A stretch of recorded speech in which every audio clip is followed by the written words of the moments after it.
even if this is not relevant for you, it will be one day, or it'll be relevant for someone you know.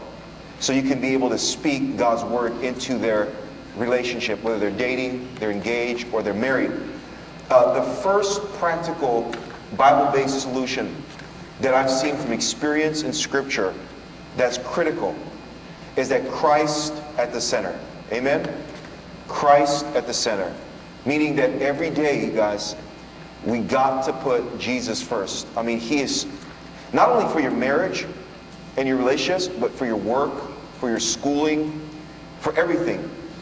Life, you guys, is too difficult. There's too many issues. There's too many people and personalities. There's no way any of us have the energy that we need. In John 15, you could read the chapter and verses later, but Jesus said, you are the vine, you're the branches, I'm the vine, and unless you abide in me, you cannot bear any fruit. And so I think it's very critical that we abide in Jesus Christ. The second point is communication is key. Communication is key. Say that with me. Communication is key. Come on now. Communication is key. And last week I gave you guys some open heart discussion questions. And what I'm saying there is it's very important that people who are in relationships set apart time to ask each other questions. Such as, how have I been making you feel? What can I do to make you more encouraged? Or what's God been teaching you? And it's important to ask each other questions and to give each other time to answer those questions. To give each other time to answer those questions. 5 minutes, 10 minutes, whatever. The third point is cash flow and biblical stewardship. Cash flow and biblical stewardship. I already gave you some of the verses earlier. Proverbs talks about wealth is like a fortified city. God does not hate money. The Bible says the love of money is the root of all evil. Not having money. So again, the panel did a great job talking about the importance of cash flow and biblical stewardship. Guys, make sure that you're preparing yourself. It's important to get young people to understand that education or training is not just for them. It's about the future family they're going to have. And it needs to be things that are relevant, that are going to bring in income. You're training for your future. So cash flow is important. And it's never too late to go back to school. Amen? Amen. If you are in your 30s or 40s and you're finding that your particular job isn't giving you the financial empowerment that you need, go back to school. Who said you can't change your career? Many people are doing it.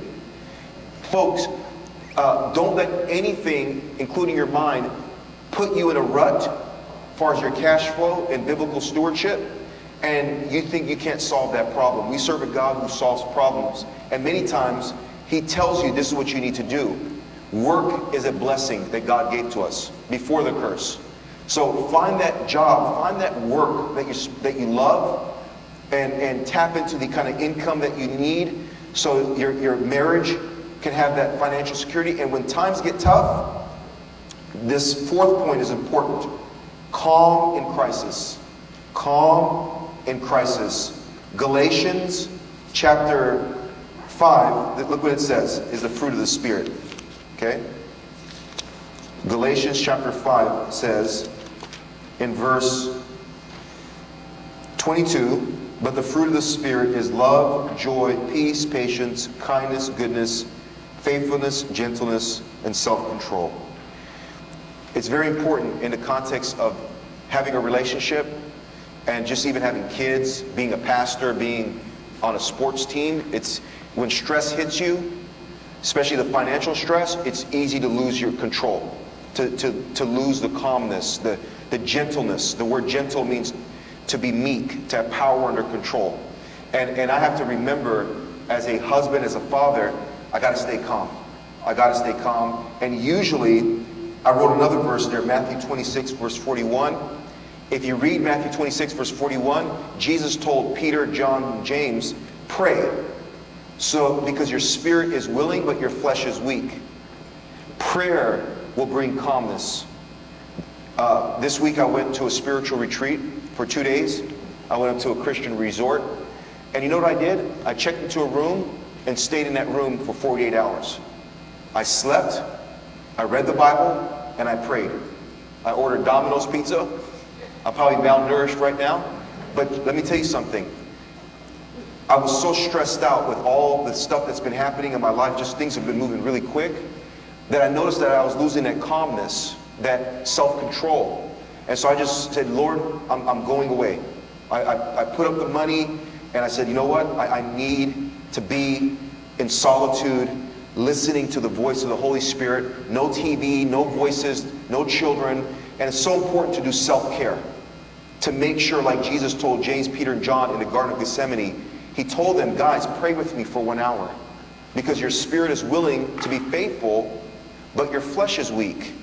Like you want to serve me, you want to be loyal to me as I'm going to be crucified. But the reality is, you don't have the spiritual power to withstand the temptation and the pressure you're going to be on. And they all failed. All of them. Because they didn't prepare themselves. They didn't have the spiritual power. So prayer is critical. You guys, that we need to spend time with the Lord in prayer. And you may need to reserve an entire Saturday from 8 to 5 p.m.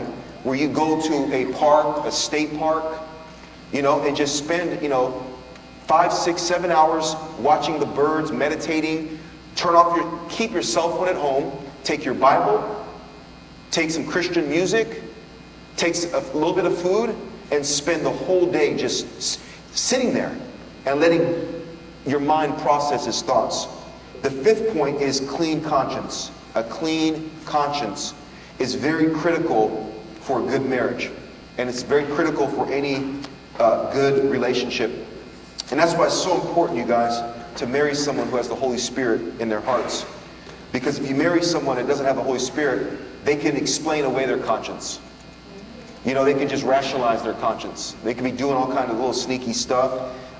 Hebrews 9 verse 14 says, how much more then will the blood of Christ, who through the eternal Spirit offered himself unblemished to God, cleanse our consciences from acts that lead to death, so that we may serve the living God. So the writer of Hebrews says that the blood of Jesus cleanses your conscience, my conscience, when you sin, so you may serve the living God. God knows that you cannot serve him if your conscience is dirty. But guess what? His blood cleanses you. Confession cleanses you. Coming to the Lord and saying, Lord, you know what? Wash me. Because God wants to have a relationship with you and me. And he knows you cannot worship him. People cannot come before God in song and in praise. No one can come to the altar and give God their heart. When you see people who are excited about Jesus, in their emotions, their mind, their energy, the only way you can be excited is if you have a sense that God has approved you, he's cleansed you, he's received you. And that's why God says you need to be cleansed by the blood of Jesus. You need your conscience to be wiped of its sin. And the only thing that can do that is God's pronouncement of forgiveness. God's cleansing through the blood. And in a relationship, when you blow it, which you will, when you go to that person, whether you're dating or you're engaged to, and say, you know what, I did this against you, or I said this, or I thought this, or whatever, I've been feeling these feelings of anger. You know what happens when that spouse or that partner says, you know what, I understand, I forgive you. And since they're under the blood, they're under God's grace, it's transforming. It's like that person becomes like Jesus in your life. Because Jesus physically in his ministry told people, you're forgiven, go home in peace. I mean, he understood the power of the spoken word, the power of forgiveness. So folks, it's so important that you maintain a clean conscience. And when you do mistakes, because what happens many times, if a person who's in a relationship has a guilty conscience, they start really doing weird things. They start acting weird. And then they start sabotaging the relationship. All because of their conscience. When in reality, all they have to do is just humble themselves and say, you know what, I messed up, or I did this, or, I did this at work, or I did something I told you I wasn't going to do. And the minute that person, because they're a Christian, says, you know what, I forgive you. I'm hurting. I'm angry that you did that.